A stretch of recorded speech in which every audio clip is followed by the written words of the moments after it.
ನನ್ನ ಹೆಸರು ಗ್ರೀಷ್ಮಾ. ನಾನು ಒಂದು ಹೋಟೆಲ್ನಲ್ಲಿ ವೇಟರ್ ಆಗಿ ಕೆಲಸ ಮಾಡುತ್ತಿದ್ದೆ. ಒಂದು ದಿನ ಒಬ್ಬ ಶ್ರೀಮಂತ ಹುಡುಗನ ಕಣ್ಣು ನನ್ನ ಮೇಲೆ ಬಿತ್ತು.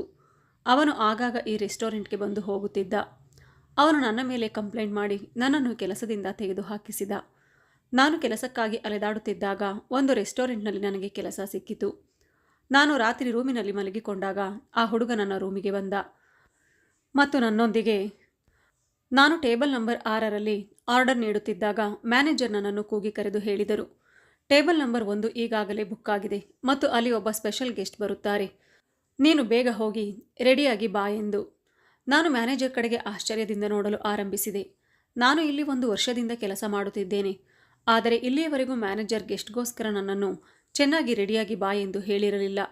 ಆಗ ನಾನು ಹೇಳಿದೆ, ಸರಿ ಸರ್, ನಾನು ಈಗಲೇ ರೆಡಿಯಾಗಿ ಬರುತ್ತೇನೆ.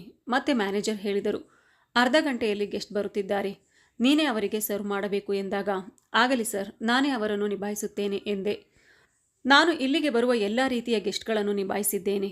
ನಾನು ಈ ರೆಸ್ಟೋರೆಂಟ್ನಲ್ಲಿ 1 ವರ್ಷದಿಂದ ವೇಟರ್ ಆಗಿ ಕೆಲಸ ಮಾಡುತ್ತಿದ್ದೇನೆ. ನಾನು ಒಬ್ಬ ವಿದ್ಯಾರ್ಥಿಯಾಗಿದ್ದೆ ಮತ್ತು ಒಂದು ಯೂನಿವರ್ಸಿಟಿಯಲ್ಲಿ ಓದುತ್ತಿದ್ದೆ. ಅದೇ ಯೂನಿವರ್ಸಿಟಿ ಹಾಸ್ಟೆಲ್ನಲ್ಲಿ ಇರುತ್ತಿದ್ದೆ. ನನ್ನ ಖರ್ಚುಗಳನ್ನು ಪೂರೈಸಿಕೊಳ್ಳಲು ನಾನು ಇಲ್ಲಿ ಕೆಲಸ ಮಾಡಬೇಕಾಗಿ ಬಂತು. ಇಲ್ಲಿ ನಾನು ಓದುವುದಕ್ಕೆ ದುಡ್ಡು ಎಷ್ಟಾಗುತ್ತದೆ ಎಂದರೆ ಅಷ್ಟೆಲ್ಲ ಹಣವನ್ನು ಅಮ್ಮನಿಂದ ಕೊಡಲು ಸಾಧ್ಯವಿರಲಿಲ್ಲ. ಅಮ್ಮ ಊರಿನಲ್ಲಿ ಇದ್ದಳು. ನಾನು ಓದುವುದಕ್ಕಾಗಿ ಬೆಂಗಳೂರಿಗೆ ಬಂದಿದ್ದೆ. ಈ ಕೆಲಸದಲ್ಲಿ ರಜೆ ಇಲ್ಲದ ಕಾರಣ 1 ವರ್ಷದಿಂದ ಅಮ್ಮನ ಹತ್ತಿರ ಹೋಗಲು ಸಾಧ್ಯವಾಗಲಿಲ್ಲ. ಶನಿವಾರ ಯೂನಿವರ್ಸಿಟಿಗೆ ರಜೆ ಇತ್ತು. ಹಾಗಾಗಿ ನಾನು ಇಡೀ ದಿನ ಈ ರೆಸ್ಟೋರೆಂಟ್ನಲ್ಲಿ ಇರುತ್ತಿದ್ದೆ. ಇದರ ವಿಶೇಷವೇನೆಂದರೆ ಇದು ನಗರದಿಂದ ಸ್ವಲ್ಪ ಹೊರಗಡೆ ಇದೆ ಮತ್ತು ಇಲ್ಲಿ ಬರುವ ಗ್ರಾಹಕರು ಒಳ್ಳೆಯ ಸಲಹೆಗಳನ್ನು ನೀಡುತ್ತಾರೆ. ಆದರೆ ಕೆಟ್ಟ ವಿಷಯವೇನೆಂದರೆ ಕೆಲವೊಬ್ಬರು ಗ್ರಾಹಕರು ಮದ್ಯದ ನಶೆಯಿಂದ ನಮ್ಮನ್ನು ಕೆಟ್ಟ ದೃಷ್ಟಿಯಲ್ಲಿ ನೋಡುತ್ತಾರೆ. ಆದರೆ ನಾವು ಎಲ್ಲವನ್ನು ಇಲ್ಲಿ ಸಹಿಸಿಕೊಳ್ಳಬೇಕು. ಹುಡುಗರು ಗುಂಪು ಗುಂಪಾಗಿ ಇಲ್ಲಿಗೆ ಬಂದಾಗ ಪರಿಸ್ಥಿತಿ ಇನ್ನಷ್ಟು ಹದಗೆಡುತ್ತದೆ.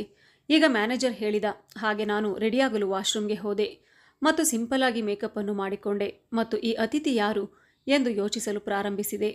ಸುಮಾರು ಅರ್ಧ ಗಂಟೆ ನಂತರ ಮ್ಯಾನೇಜರ್ ಬಂದು, ಅತಿಥಿಗಳು ಬಂದಿದ್ದಾರೆ, ನೀವು ಟೇಬಲ್ ನಂಬರ್ 1ರ ಬಳಿ ಹೋಗಿ ಎಂದರು.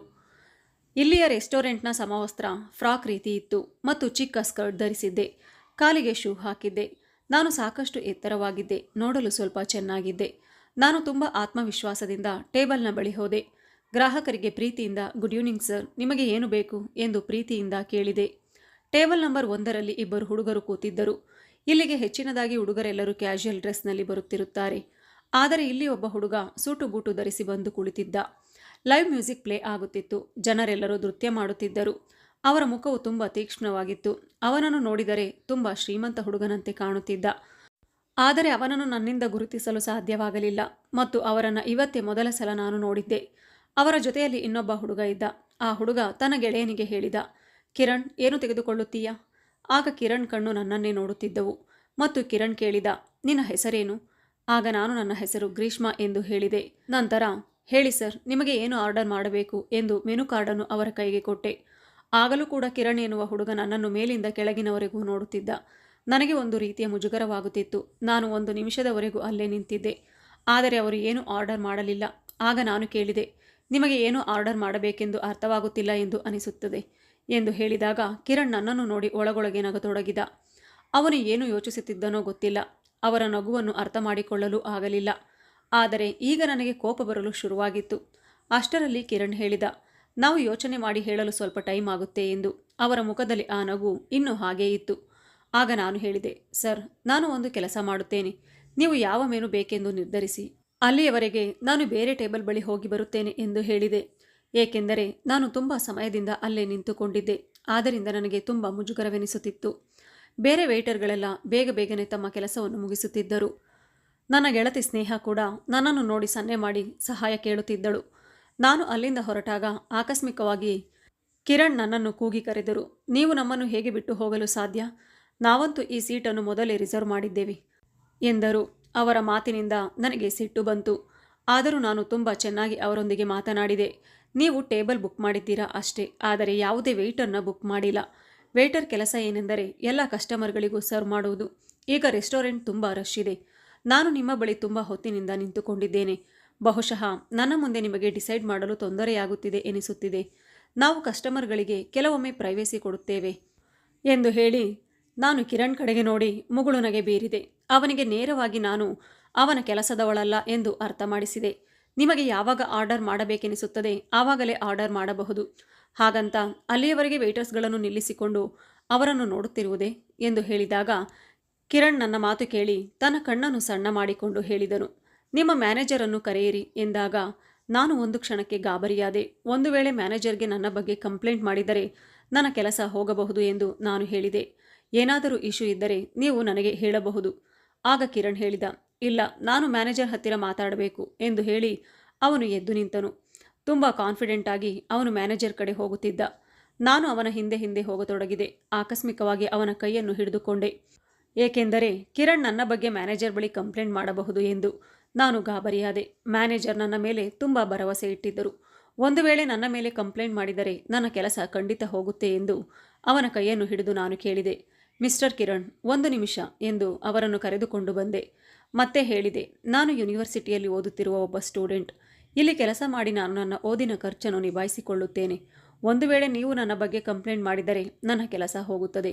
ದಯವಿಟ್ಟು ನೀವು ನನ್ನ ಬಗ್ಗೆ ಮ್ಯಾನೇಜರ್ ಬಳಿ ಏನನ್ನು ಕಂಪ್ಲೇಂಟ್ ಮಾಡಬೇಡಿ ಎಂದು ಹೇಳಿ ಭರವಸೆ ತುಂಬಿದ ಕಣ್ಣುಗಳಿಂದ ಅವನ ಕಡೆ ನೋಡಿದೆ. ಅವನ ಮುಖದ ಮೇಲೆ ನಗು ಮೂಡಿತು ಮತ್ತು ಹೇಳಿದನು, ನೀನು ತುಂಬ ಕ್ಯೂಟ್ ಆಗಿದ್ದೀಯಾ ಎಂದು ನಗುತ್ತಾ ಆ ಕಡೆ ಹೊರಟನು. ಹೆದರಿಕೆಯಿಂದ ನಾನು ತುಂಬ ಗಾಬರಿಯಾಗಿದ್ದೆ.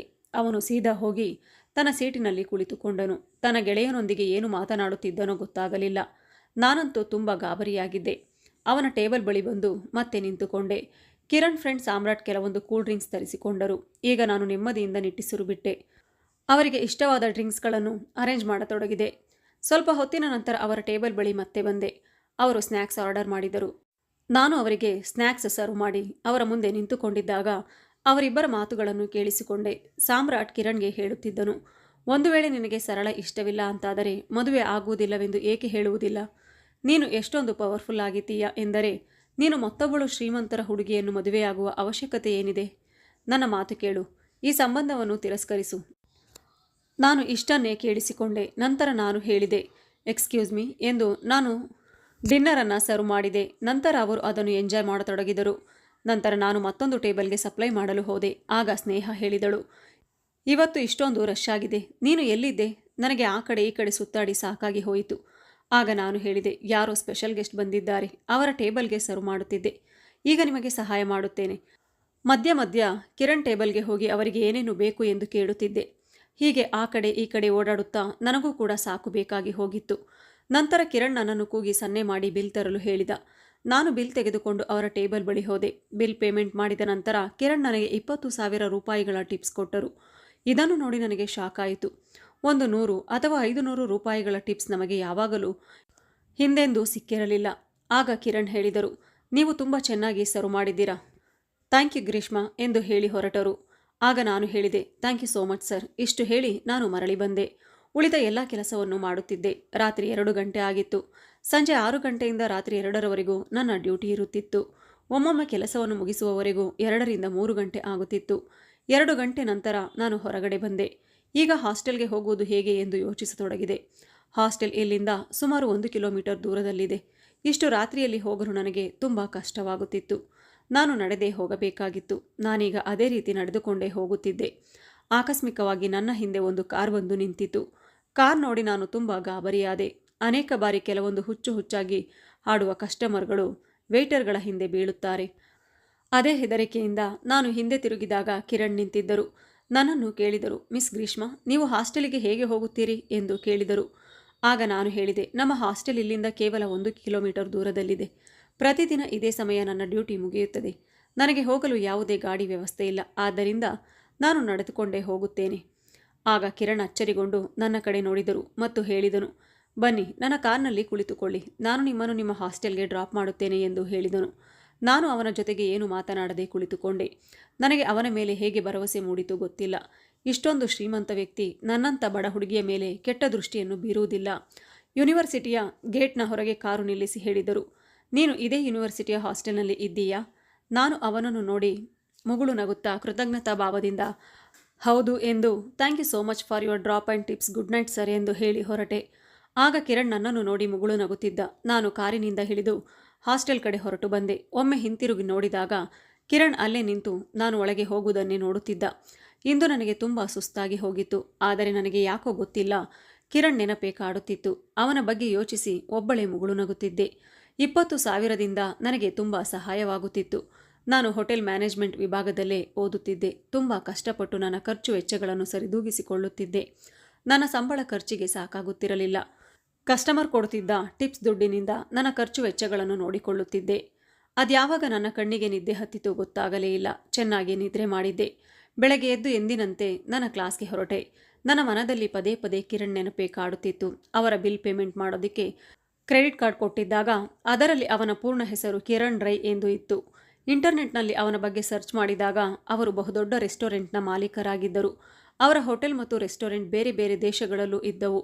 ಆದರೆ ಅವರು ತಮ್ಮ ರೆಸ್ಟೋರೆಂಟ್ಗೆ ಹೋಗದೆ ನಮ್ಮ ಇಲ್ಲಿಯ ರೆಸ್ಟೋರೆಂಟ್ಗೆ ಏಕೆ ಬಂದಿದ್ದರು? ಆಗ ಅವನ ಎಂಗೇಜ್ಮೆಂಟ್ ಸರಳ ಎಂಬ ಹುಡುಗಿಯ ಜೊತೆ ಆಗಿದೆ ಎಂದು ಕಾಣಿಸಿತು.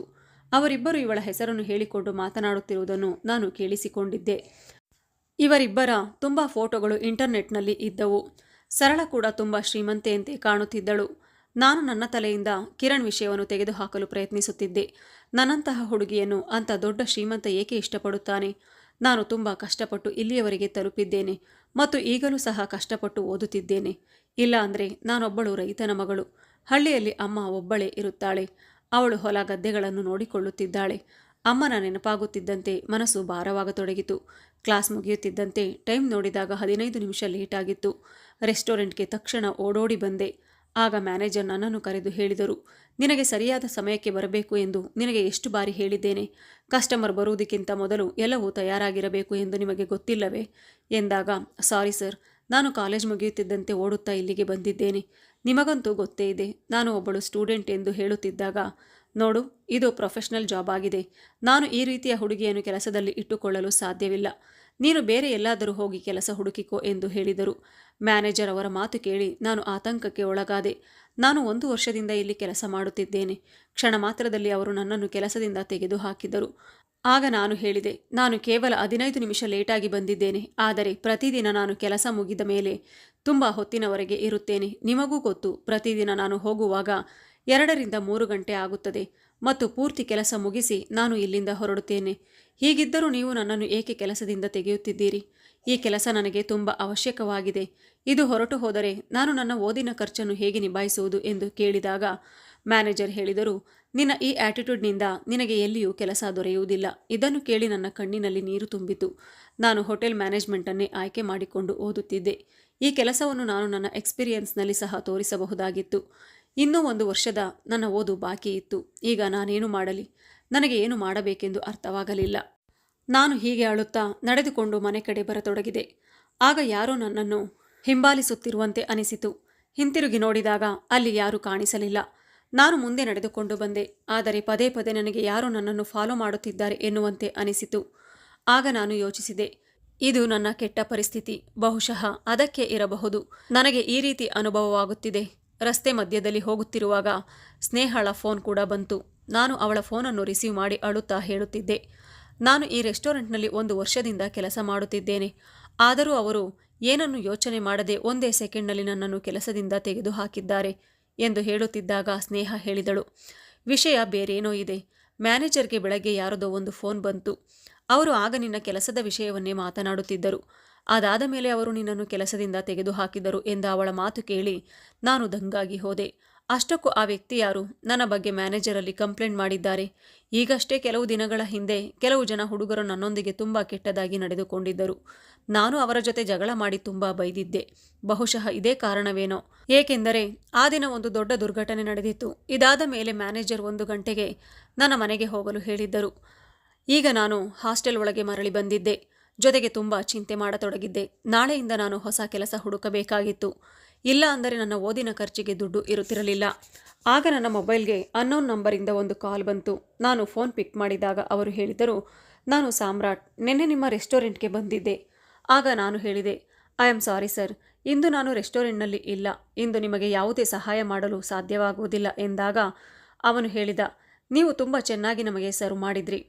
ಆಗ ನಾನು ಹೇಳಿದೆ, ಇರಬಹುದು, ಆದರೆ ಯಾರೋ ನನ್ನ ಬಗ್ಗೆ ಕಂಪ್ಲೇಂಟ್ ಮಾಡಿರಬೇಕು. ಅದಕ್ಕಾಗಿ ಮ್ಯಾನೇಜರ್ ನನ್ನನ್ನು ಕೆಲಸದಿಂದ ತೆಗೆದಿದ್ದಾರೆ. ಈಗ ನಾನು ನಿಮಗೆ ಅದೇ ಸರ್ವ್ ಮಾಡಲು ಸಾಧ್ಯವಿಲ್ಲ ಎಂದು ಹೇಳಿದಾಗ, ನೀವೇನು ಚಿಂತೆ ಮಾಡಬೇಡಿ, ನಾನು ಕಿರಣ್ನಲ್ಲಿ ಮಾತನಾಡಿ ನೋಡುತ್ತೇನೆ. ಬಹುಶಃ ಅವನ ಹೋಟೆಲಲ್ಲಿ ನಿಮಗೆ ಯಾವುದಾದರೂ ಕೆಲಸ ದೊರೆಯಬಹುದು ಎಂದಾಗ ನನಗೆ ಕೆಲಸ ಅವಶ್ಯವಾಗಿ ಬೇಕೇ ಬೇಕು ಸರ್ ಎಂದು ಹೇಳಿದೆ. ಮತ್ತೆ ಅರ್ಧ ಗಂಟೆ ನಂತರ ಸಾಮ್ರಾಟ್ನ ಫೋನ್ ಬಂತು. ಇಂಟರ್ವ್ಯೂ ನೀಡಲು ನಾನು ಕಳಿಸಿದ ಅಡ್ರೆಸ್ಗೆ ನೀವು ಇನ್ನು 1 ಗಂಟೆಯಲ್ಲಿ ಬಂದು ಬಿಡಿ ಎಂದು ಅವನು ಹೇಳಿದ. ನಾನು ತಕ್ಷಣ ಅಲ್ಲಿಂದ ಇಂಟರ್ವ್ಯೂ ನೀಡಲು ಹೊರಟು ಬಂದೆ ಮತ್ತು ಯೋಚಿಸಿದೆ, ಸಾಮ್ರಾಟ್ಗೆ ನನ್ನ ಫೋನ್ ನಂಬರ್ ಹೇಗೆ ದೊರೆಯಿತು? ನಾನಂತೂ ನನ್ನ ನಂಬರ್ ಅವರಿಗೆ ಕೊಟ್ಟಿರಲಿಲ್ಲ. 1 ಗಂಟೆಯಲ್ಲಿ ಇಂಟರ್ವ್ಯೂ ಕೂಡ ಅರೇಂಜ್ ಮಾಡಿದ್ದರು. ಇದನ್ನೆಲ್ಲ ನೋಡಿ ನನಗೆ ತುಂಬ ವಿಚಿತ್ರವೆನಿಸಿತು. ಆದರೆ ಮುಂದೆ ನನಗೆ ಏನು ಕಾದಿದೆ ಎಂದು ನನಗೆ ಗೊತ್ತಿರಲಿಲ್ಲ. ನಾನು ಹಾಗೆ ಯೋಚಿಸುತ್ತಾ ಯೂನಿವರ್ಸಿಟಿ ಗೇಟಿಂದ ಹೊರಬಂದಾಗ ನನಗೆ ಮತ್ತೊಂದು ಆಘಾತ ಕಾದಿತ್ತು. ಗೇಟ್ನ ಎದುರುಗಡೆ ಕಿರಣ್ ನಿಂತಿದ್ದನು. ನಾನು ಚಕಿತಳಾಗಿ ಅವನನ್ನು ನೋಡುತ್ತಿದ್ದೆ. ಅವನು ಹೇಳಿದ, ನಾನು ನಿಮಗಾಗಿ ಕಾಯುತ್ತಿದ್ದೆ, ಬನ್ನಿ ಕಾರಲ್ಲಿ ಬಂದು ಕುಳಿತುಕೊಳ್ಳಿ ಎಂದು. ಆಗ ನಾನು ಕೇಳಿದೆ, ಇಂಟರ್ವ್ಯೂ ನೀಡಲು ನಾನು ಈ ಅಡ್ರೆಸ್ಗೆ ಹೋಗಬೇಕು ಎಂದಾಗ ಅವನು ನಗುತ್ತಾ ಹೇಳಿದನು, ಇದು ನನ್ನದೇ ಕಂಪನಿ ಎಂದನು. ಆಗ ನನಗೆ ಕಿರಣ್ ಜೊತೆ ಇಂದು ನನಗೆ ಒಂದು ವಿಚಿತ್ರ ರೀತಿಯ ಫೀಲ್ ಆಗುತ್ತಿತ್ತು. ಕಿರಣ್ ತನ್ನಷ್ಟಕ್ಕೆ ತಾನು ಮುಗುಳು ನಗುತ್ತಿದ್ದ ಮತ್ತು ಒಂದು ಕ್ಷಣದಲ್ಲಿ ನಿಮ್ಮ ಕೆಲಸ ಹೋಯಿತು ಎಂದು ಹೇಳಿದ. ಹಾಗೆ ನನ್ನಿಂದ ನಿಮ್ಮ ಕೆಲಸ ಹೊರಟು ಹೋಯಿತು ಎಂದ. ಅವನ ಮಾತು ಕೇಳಿ ನನಗೆ ದೊಡ್ಡ ಶಾಕ್ ಆಯಿತು. ಆಗ ನಾನು ಹೇಳಿದೆ, ನೀವು ನನ್ನ ಮೇಲೆ ಕಂಪ್ಲೇಂಟ್ ಮಾಡಿದ್ರಿ ಅಲ್ವಾ? ಆಗ ಅವನು ಮುಗುಳು ನಗುತ್ತಾ ಹೇಳಿದ, ನಿಮ್ಮ ಮ್ಯಾನೇಜರ್ಗೆ ಫೋನ್ ಮಾಡಿ ನಾನು ಜಾಸ್ತಿ ಏನು ಹೇಳಲಿಲ್ಲ, ಹೇಳಿದ್ದು ಇಷ್ಟೇ, ಆ ಹುಡುಗಿಯನ ಕೆಲಸದಿಂದ ತೆಗೆದುಹಾಕಿ ಎಂದೆ. ಅವನ ಮಾತು ಕೇಳಿ ನನಗೆ ತುಂಬ ಕೋಪ ಬಂತು ಮತ್ತು ಹೇಳಿದೆ, ನೀವು ಈ ರೀತಿ ಏಕೆ ಮಾಡಿದ್ರಿ? ನೆನ್ನೆ ನಾನು ನಿಮಗೆ ತುಂಬ ಚೆನ್ನಾಗಿ ಸರ್ವ್ ಮಾಡಿದ್ದೆ. ಕಂಪ್ಲೇಂಟ್ ಮಾಡಬೇಕೆಂದರೆ ನನ್ನ ಬಳಿ ಹೇಳಬಾರದಿತ್ತಾ? ನನ್ನ ಮನಸ್ಸು ಮೊದಲೇ ಹಾಳಾಗಿತ್ತು. ಕಿರಣ್ ಮಾತಿನಿಂದ ಇನ್ನೂ ಹಾಳಾಗಿ ಹೋಯಿತು. ಆಗ ಅವನು ಅರ್ಥ ಮಾಡಿಕೊಂಡವನಂತೆ ಹೇಳಿದ, ಈಗ ನಿಮ್ಮ ಇಂಟರ್ವ್ಯೂವಿದೆ, ನಿಮ್ಮ ಮನಸ್ಸನ್ನು ಹಾಳು ಮಾಡಿಕೊಳ್ಳುವ ಅವಶ್ಯಕತೆ ಇಲ್ಲ.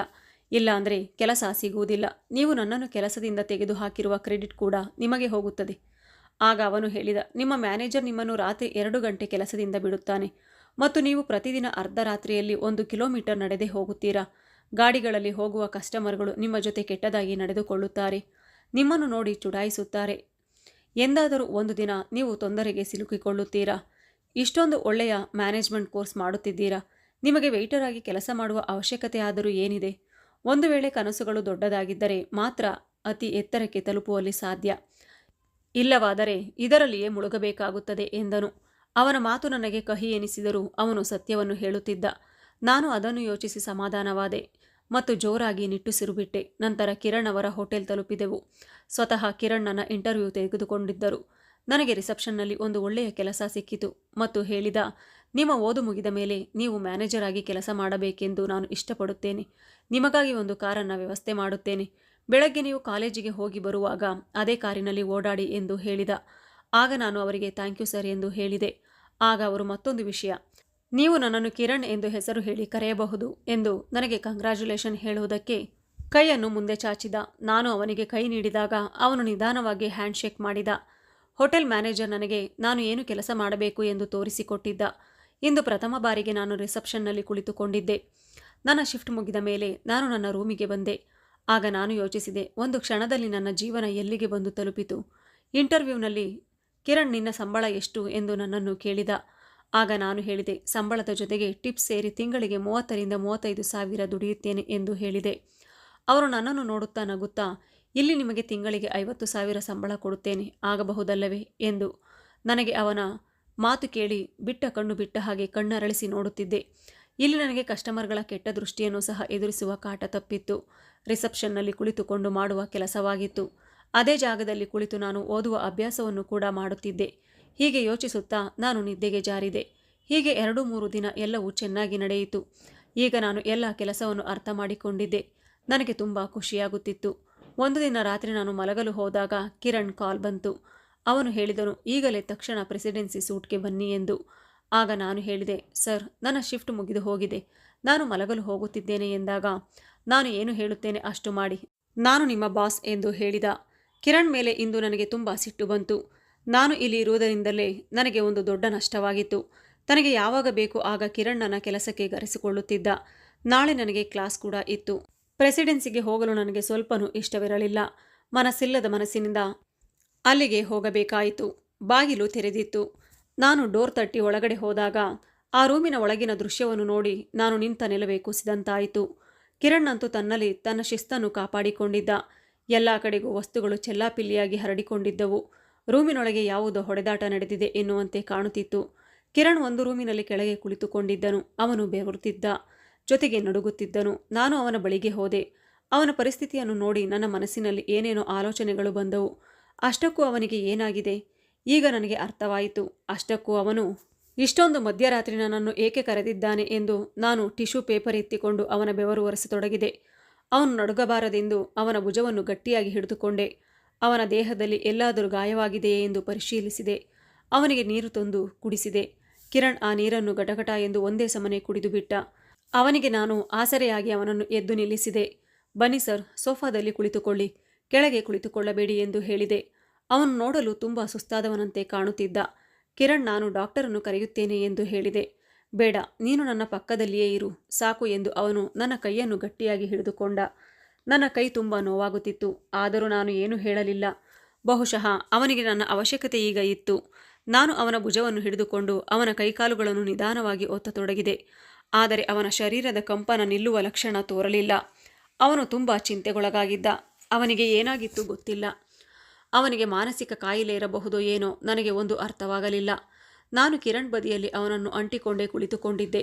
ನನಗೆ ತುಂಬ ನಿದ್ದೆ ಬರುತ್ತಿತ್ತು. ನಾನು ನಿದ್ದೆ ಮಾಡಬಾರದು ಎಂದು ತುಂಬ ಪ್ರಯತ್ನಿಸುತ್ತಿದ್ದೆ. ಆಗಾಗ ಎದ್ದು ನೀರು ಕುಡಿಯುತ್ತಿದ್ದೆ. ಆದರೆ ಯಾವಾಗ ಕಿರಣ್ನ ಹೆಗಲ ಮೇಲೆ ತಲೆಯಿಟ್ಟು ಮಲಗಿಕೊಂಡೇನೋ ಗೊತ್ತಾಗಲಿಲ್ಲ. ಕಿರಣ್ನಿಂದ ಹೊರಹೊಮ್ಮುತ್ತಿದ್ದ ಪರಿಮಳದಿಂದ ನನಗೆ ನಶೆ ಏರಿ ನಿದ್ದೆ ಬಂದಿದ್ದು ತಿಳಿಯಲಿಲ್ಲ. ಆಕಸ್ಮಿಕವಾಗಿ ಅವನ ಕಿರುಚಾಟದಿಂದ ನಾನು ನಿದ್ದೆಯಿಂದ ಮತ್ತೆ ಎಚ್ಚರವಾದೆ. ಆಗ ಅವನು ಸ್ವತಃ ಸೋಫಾದಲ್ಲಿ ಮಲಗಿಕೊಂಡಿರುವುದನ್ನು ನೋಡಿದೆ.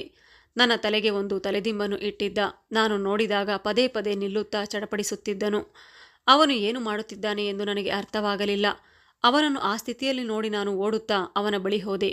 ಹಿಂದೆಯಿಂದ ಅವನನ್ನು ಗಟ್ಟಿಯಾಗಿ ತಬ್ಬಿಕೊಂಡು ನಿಂತೆ. ನಾನು ಕೇವಲ ಅವನನ್ನು ಶಾಂತಗೊಳಿಸಲು ಪ್ರಯತ್ನಿಸುತ್ತಿದ್ದೆ. ಅವನ ಶರೀರ ತುಂಬ ನಡುಗುತ್ತಿತ್ತು. ಸಡನ್ ಆಗಿ ಕಿರಣ್ ನನ್ನ ಕಡೆ ತಿರುಗಿದನು. ನನ್ನ ಮುಖದ ಮೇಲೆ ಕೈಯಿಡುತ್ತಾ ಹೇಳಿದ, ಪ್ಲೀಸ್ ಗ್ರೀಷ್ಮಾ, ಇವತ್ತು ಒಂದೇ ಒಂದು ದಿನ ನನ್ನ ಜೊತೆಗಿರಿ. ನನ್ನನ್ನು ಬಿಟ್ಟು ಇಲ್ಲಿಂದ ಹೋಗಬೇಡಿ. ನನಗೆ ನಿಮ್ಮ ಅವಶ್ಯಕತೆ ತುಂಬ ಇದೆ ಎಂದನು. ಅವನು ನನ್ನನ್ನು ತಬ್ಬಿಕೊಂಡಿದ್ದನು. ಯಾವುದೋ ನೋವಿನಿಂದ ಚಡಪಡಿಸುತ್ತಿದ್ದನು. ಇದರಿಂದ ನಾನು ಅವನನ್ನು ಗಟ್ಟಿಯಾಗಿ ಹಿಡಿದುಕೊಂಡು ಅವನ ತಲೆಯನ್ನು ಸವರುತ್ತಿದ್ದೆ. ಈಗಲೂ ಸಹ ಅವನು ತುಂಬ ಭಯಭೀತನಾಗಿದ್ದನು. ಆಗ ನಾನು ಹೇಳಿದೆ, ಕಿರಣ್, ನೀವು ಸ್ವಲ್ಪ ಹೊತ್ತು ಮಲಗಲು ಪ್ರಯತ್ನಿಸಿ. ನಡೆಯಿರಿ, ಇಲ್ಲಿಂದ ನಾನು ನಿಮ್ಮ ತಲೆಯನ್ನು ನಿಧಾನವಾಗಿ ಒತ್ತುತ್ತೇನೆ.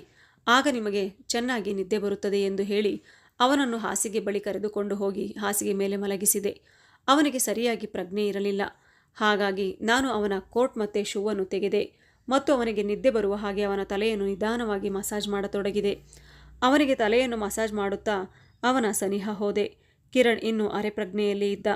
ಆಗ ತಕ್ಷಣ ನನ್ನನ್ನು ಅವನ ಕಡೆ ಎಳೆದು ತಬ್ಬಿಕೊಂಡನು. ಆದರೆ ಅವನು ತನ್ನ ಇತಿಮಿತಿಯನ್ನು ದಾಟಿರಲಿಲ್ಲ. ಏಕೆಂದರೆ ಅವನು ಮೊದಲೇ ಸಂಕಷ್ಟವನ್ನು ಎದುರಿಸುತ್ತಿದ್ದ. ಬಹುಶಃ ಅವನು ನನ್ನನ್ನು ಮೊದಲಿನಿಂದಲೇ ಪ್ರೀತಿಸುತ್ತಿದ್ದ. ಅವನು ತನ್ನೊಳಗೆ ಇರುವ ಯಾವುದೋ ರಾಕ್ಷಸನೊಂದಿಗೆ ಹೋರಾಡುತ್ತಿದ್ದ ಹಾಗೆ ತೋರುತ್ತಿತ್ತು. ಅವನ ಜೀವನದಲ್ಲಿ ಏನಾಗಿದೆ ಎಂದು ನನಗೂ ಕೂಡ ಅರ್ಥವಾಗಲಿಲ್ಲ. ಆಗ ನಾನು ಮತ್ತೆ ನಿದ್ದೆ ಹೋದೆ. ನನಗೇನು ತಿಳಿಯಲಿಲ್ಲ. ಬೆಳಗ್ಗೆ ಎದ್ದು ನೋಡಿದಾಗ ರೂಮಿನ ಅವಸ್ಥೆ ನೋಡಿ ನಾನು ತುಂಬ ಹೆದರಿ ಹೋದೆ. ಅವನ ರೂಮಿನಲ್ಲಿ ಎಲ್ಲವೂ ಈಗ ನೀಟಾಗಿ ಜೋಡಿಸಲ್ಪಟ್ಟಿತ್ತು. ಅಸ್ತವ್ಯಸ್ತವಾಗಿರುವ ಯಾವ ವಸ್ತುವು ಕಾಣಲಿಲ್ಲ. ನಾನು ಬೆಳಗ್ಗೆ ಬೇಗ ಎದ್ದಿದ್ದೆ ಮತ್ತು ನಾನು ನನ್ನ ರೂಮಿಗೆ ಬಂದೆ. ಆಗ ಮ್ಯಾನೇಜರ್ನಿಂದ ನನಗೆ ಫೋನ್ ಬಂತು. ಇಂದು ನೀವೇ ಡ್ಯೂಟಿ ಮಾಡಬೇಕು ಎಂದಾಗ ನಾನು ಹೇಳಿದೆ. ನಾನು ಇಂದು ಯೂನಿವರ್ಸಿಟಿಗೆ ಹೋಗಲೇಬೇಕು ಎಂದಾಗ ಮ್ಯಾನೇಜರ್ ಹೇಳಿದ, ಇಂದು ನೀವು ಕಾಲೇಜಿಗೆ ರಜೆ ತೆಗೆದುಕೊಳ್ಳಿ. ಏಕೆಂದರೆ ಈ ಶಿಫ್ಟ್ ಹುಡುಗಿಗೆ ತುಂಬ ಹುಷಾರಿಲ್ಲ. ಹಗಲಿನಲ್ಲಿ ರಿಸೆಪ್ಷನ್ ಖಾಲಿ ಬಿಡಲು ಸಾಧ್ಯವಿಲ್ಲ. ದಯವಿಟ್ಟು ಪರಿಸ್ಥಿತಿಯನ್ನು ಅರ್ಥ ಮಾಡಿಕೊಳ್ಳಿ. ಈ ದಿನ ಒಂದು ದಿನ ನೀವು ಅಡ್ಜಸ್ಟ್ ಮಾಡಿಕೊಂಡು ಕೆಲಸ ಮಾಡಿ ಎಂದು ಕೇಳಿಕೊಂಡರು. ಆಗ ನಾನು ತಯಾರಾಗಿ ಸೀದಾ ರಿಸೆಪ್ಷನ್ಗೆ ಹೋದೆ. ಆಗ ನನ್ನ ದೃಷ್ಟಿ ಕಿರಣ್ ಮೇಲೆ ಬಿತ್ತು. ಅವನಿಗೆ ನನ್ನ ಕಣ್ಣಲ್ಲಿ ಕಣ್ಣಿಟ್ಟು ನೋಡಲಾಗಲಿಲ್ಲ. ನನ್ನನ್ನು ನೋಡಿದರೂ ನೋಡಿದ ಹಾಗೆ ತನ್ನ ಕ್ಯಾಬಿನ್ ಒಳಗೆ ಹೊರಟು ಹೋದನು. ನಾನು ವೇಟರ್ಗೆ ಕಾಲ್ ಮಾಡಿ ಕಿರಣ್ಗೆ ಕಾಫಿ ತರಿಸಿದೆ. ಸ್ವಲ್ಪ ಹೊತ್ತಿನಲ್ಲಿ ರಿಸೆಪ್ಷನ್ನಲ್ಲಿದ್ದ ಲ್ಯಾಂಡ್ಲೈನ್ಗೆ ಕಾಲ್ ಮಾಡಿ ನನ್ನನ್ನು ಕ್ಯಾಬಿನ್ ಒಳಗೆ ಕರೆದರು. ಮತ್ತೆ ಹೇಳಿದರು, ಗೊತ್ತಿಲ್ಲ ನನಗೆ, ಒಮ್ಮೊಮ್ಮೆ ಹೀಗೆ ಆಗುತ್ತದೆ. ನನಗೆ ಭ್ರಮಣೆಯಾದಂತೆ ಅನಿಸುತ್ತದೆ. ಆಗ ನನ್ನ ದೇಹ ತುಂಬ ಕಂಪಿಸುತ್ತದೆ. ಚಿಕ್ಕ ವಯಸ್ಸಿನಲ್ಲಿ ನಡೆದ ಒಂದು ದುರ್ಘಟನೆಯಿಂದ ನಾನು ಈ ರೀತಿ ಕೆಲವೊಮ್ಮೆ ವರ್ತಿಸುತ್ತೇನೆ. ಆದರೆ ಅದು ನನಗೆ ತಿಳಿಯುವುದಿಲ್ಲ. ನೆನೆ ನೀವು ನನಗೆ ತುಂಬ ಸಹಾಯ ಮಾಡಿದಿರಿ. ನೀವು ನನ್ನನ್ನು ಸಂಭಾಳಿಸಬಹುದು ಎಂದು ನನಗೆ ಈಗ ಅನಿಸುತ್ತಿದೆ. ಆದ್ದರಿಂದ ಇಂದು ನಾನು ಹೊಸ ಜಾಬ್ ನಿಮಗೆ ಕೊಡುತ್ತಿದ್ದೇನೆ. ಇಂದು ನಿಮ್ಮ ಕೊನೆಯ ರಿಸೆಪ್ಷನ್ ಜಾಬ್ ಆಗಿದೆ. ಇದಾದ ಮೇಲೆ ನೀವು ಮತ್ತೆಂದು ಈ ಜಾಬ್ ಮಾಡುವ ಅವಶ್ಯಕತೆ ಇಲ್ಲ. ಇಂದಿನಿಂದ ನಿಮ್ಮ ಕೆಲಸ ನನ್ನ ಹೆಂಡತಿಯಾಗುವ ಕೆಲಸ ಕೊಡುತ್ತಿದ್ದೇನೆ. ಈ ಹೋಟೆಲ್ನ ಸಮಸ್ತ ಮಾಲೀಕನ ಹೆಂಡತಿಯ ಜಾಬ್ ನಿಮಗೆ ಸಿಗುತ್ತಿದೆ. ನೀವು ನನ್ನ ಜೀವನದ ಸಂಗಾತಿಯಾಗಿ ನನ್ನ ಜೊತೆ ನಿಂತುಕೊಂಡು ನನ್ನ ಹೋಟೆಲ್ಗಳನ್ನು ನಡೆಸುತ್ತೀರಾ? ಇಷ್ಟು ಹೇಳಿ ಕಿರಣ್ ತನ್ನ ಡ್ರಾಯರ್ನಿಂದ ಏನನ್ನೋ ಹೊರತೆಗೆದು ನನ್ನ ಮುಂದೆ ಒಂದು ಬಾಕ್ಸನ್ನು ಇಟ್ಟನು. ಅದನ್ನು ಓಪನ್ ಮಾಡಿದಾಗ ಅದರೊಳಗೆ ಒಂದು ಉಂಗುರವಿತ್ತು. ಅದು ಒಂದು ವಜ್ರದ ಉಂಗುರವಾಗಿತ್ತು. ನನ್ನ ಬೆರಳಿಗೆ ಉಂಗುರವನ್ನು ತೊಡಿಸಿ ಹೇಳಿದನು, ನಾನು ನಿಮ್ಮನ್ನು ತುಂಬ ಪ್ರೀತಿಸುತ್ತೇನೆ. ಪ್ರಥಮ ನೋಟದಲ್ಲಿ ನಾನು ನಿಮ್ಮನ್ನು ತುಂಬ ಇಷ್ಟಪಟ್ಟಿದ್ದೆ. ಯಾವಾಗ ನಾನು ಮೊದಲ ಬಾರಿ ನಿಮ್ಮನ್ನು ರೆಸ್ಟೋರೆಂಟ್ನಲ್ಲಿ ನನ್ನ ಸ್ನೇಹಿತರೊಂದಿಗೆ ನೋಡಿದೆನೋ ಅಂದೇ ನಾನು ತೀರ್ಮಾನ ಮಾಡಿದೆ. ಏಕೆಂದರೆ ಆ ದಿನದ ನಿಮ್ಮ ಕೆಲಸದ ಶ್ರಮ, ನಿಮ್ಮ ಜೀವನವನ್ನು ನೀವು ಸಾಗಿಸುವುದಕ್ಕೆ ಇಟ್ಟಿದ್ದ ಹೆಜ್ಜೆ ಮತ್ತು ನಿಮ್ಮ ತಾಳ್ಮೆ ಎಲ್ಲವೂ ನನಗೆ ಇಷ್ಟವಾಗಿತ್ತು. ಹಾಗಾಗಿ ನಾನು ನಿಮ್ಮನ್ನು ಪಡೆದುಕೊಳ್ಳಲೇಬೇಕು ಎಂಬ ಹಠಕ್ಕೆ ಬಿದ್ದೆ. ನಿಮ್ಮ ಕೆಲಸವನ್ನು ಅಲ್ಲಿಂದ ತೆಗೆಸಿ ನನ್ನ ಹೋಟೆಲ್ನಲ್ಲಿ ಕೆಲಸ ಕೊಡಿಸಿದೆ. ನಾನು ಅಂದೇ ಡಿಸೈಡ್ ಮಾಡಿದೆ, ನಿನ್ನಂಥ ಹುಡುಗಿ ನನ್ನನ್ನು ಚೆನ್ನಾಗಿ ನೋಡಿಕೊಳ್ಳುತ್ತಾಳೆ ಎಂದು. ಅದರಂತೆ ನೀವು ನಿನ್ನೆ ನಡೆದ ಘಟನೆಯಲ್ಲಿ ನನ್ನನ್ನು ತುಂಬ ಚೆನ್ನಾಗಿ ನೋಡಿಕೊಂಡಿರಿ. ನನಗೆ ಚಿಕ್ಕಂದಿನಿಂದಲೂ ಈ ಕಾಯಿಲೆ ಇದೆ. ನನ್ನ ತಾಯಿಯನ್ನು ಬಿಟ್ಟರೆ ನಂತರ ನೀವೇ ಇದನ್ನು ಸಂಭಾಳಿಸಲು ಸರಿಯಾದ ವ್ಯಕ್ತಿ ಎಂದು ಆಗಲೇ ನನಗೆ ಅನಿಸಿತು. ಏಕೆಂದರೆ ನಿಮ್ಮ ಜೊತೆ ಇದ್ದಾಗ ನಾನು ತುಂಬ ಖುಷಿಯಾಗಿರುತ್ತೇನೆ. ಪ್ಲೀಸ್ ನನ್ನನ್ನು ಬೇಡ ಎಂದು ಮಾತ್ರ ಹೇಳಬೇಡಿ ಎಂದನು. ಆಗ ನಾನು ಕಿರಣ್ ಕಡೆ ನೋಡಿದೆ. ನನ್ನ ಅಂತರಾಳದಲ್ಲೂ ಸಹ ಅವನಿಗಾಗಿ ಪ್ರೀತಿ ಹುಟ್ಟಿತ್ತು. ಆದ್ದರಿಂದ ನಾನು ಬೇಡವೆಂದು ಹೇಳಲಿಲ್ಲ. ನನಗೆ ನನ್ನ ಅಂತರಾಳದ ಬಯಕೆಗಳು ಪೂರ್ಣಗೊಂಡಂತೆ ತೋರಿದವು. ಆಗ ನಾನು ಹೇಳಿದೆ, ಕಿರಣ್, ನಾನು ಕೂಡ ನಿಮ್ಮನ್ನು ತುಂಬ ಪ್ರೀತಿಸುತ್ತೇನೆ. ನಿಮ್ಮ ಮನಸ್ಸಿನಲ್ಲಿ ಏನಿದೆಯೋ ನನಗೆ ಗೊತ್ತಿರಲಿಲ್ಲ. ಆದ್ದರಿಂದ ನಾನು ನಿಮ್ಮಲ್ಲಿ ಎಂದಿಗೂ ಹೇಳಿಕೊಳ್ಳಲಿಲ್ಲ ಎಂದಾಗ, ಪರವಾಗಿಲ್ಲ ಮಿಸಸ್ ಕಿರಣ್ ರೈ, ನಿನ್ನ ಹೊಸ ಜೀವನದ ಶುಭಾರಂಭಕ್ಕೆ ಈಗ ತಯಾರಾಗು ಎಂದಾಗ ನಾನು ನಾಚಿಕೆಯಿಂದ ಒಂದು ಪ್ರೀತಿಯ ನಗೆಯನ್ನು ಬೀರಿದೆ. ಸ್ನೇಹಿತರೆ, ಇದು ಇವತ್ತಿನ ಕಥೆಯಾಗಿತ್ತು. ಈ ಕತೆ ನಿಮಗೆ ಇಷ್ಟ ಆದರೆ ಒಂದು ಲೈಕ್ ಮಾಡಿ, ಶೇರ್ ಮಾಡಿ. ಮತ್ತೊಂದು ಕಥೆಯೊಂದಿಗೆ ಭೇಟಿಯಾಗೋಣ. ಧನ್ಯವಾದಗಳು.